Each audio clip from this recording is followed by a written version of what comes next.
En France, un mois après son malaise, Nicolas Sarkozy a repris, semble-t-il, son activité sportive. Le président de la République, qui terminait aujourd'hui ses vacances au Cap-Nègre, a fait une sortie à vélo, une mise en jambe, selon son entourage, qui affirme que le président va, je cite, secouer les banquiers demain à propos des bonus qu'ils entendent verser à leurs traders.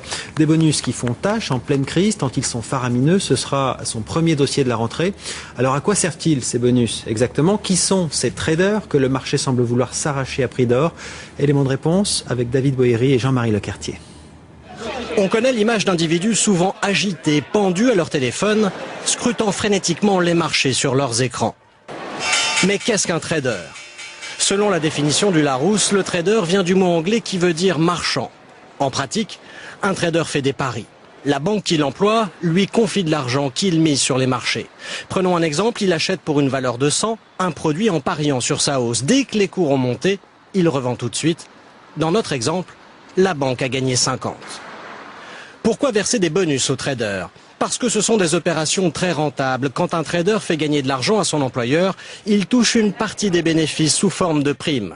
En moyenne, ces bonus représentent en France entre 10 et 20% des gains. Des jackpots de plusieurs millions d'euros par an. Cet ancien trader a lui-même connu la fortune à Londres. Pour lui, les bonus sont indispensables. Le bonus, il est important parce qu'il incite les gens à donner le meilleur d'eux-mêmes.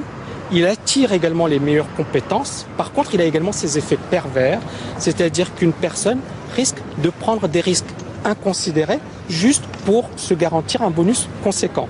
Alors justement, quel rôle ont joué les traders dans la crise? En avril dernier, le G20 a reconnu la responsabilité des marchés financiers avec l'appât du gain à tout prix et la possibilité de gagner même quand les cours de bourse s'effondrent. Historiquement, on peut penser que l'excès des bonus et le manque de contrôle sur les rémunérations variables a pu conduire à des activités risquées qui ont été des facteurs de crise. Des excès que certains ont quand même fini par payer, comme ces salariés de la banque américaine Lehman Brothers. Ils ont tous perdu leur emploi du jour au lendemain.